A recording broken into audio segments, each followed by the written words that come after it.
हाय दोस्तों, I hope कि आप सब अच्छे होंगे।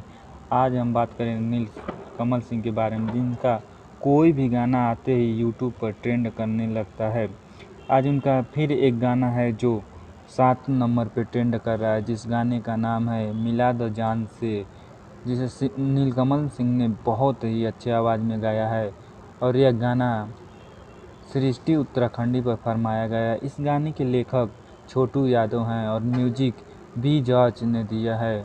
डायरेक्ट विभांशु तिवारी ने किया है और रिकॉर्डिंग ब्रिजेश बागी ने किया है। यह गाना बेहद ही लाजवाब है।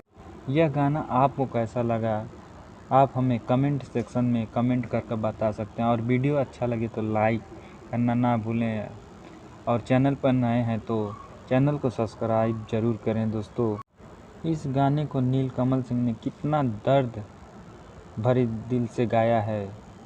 यह गाना सुनते ही आपके आंसू भी आ जाएंगे।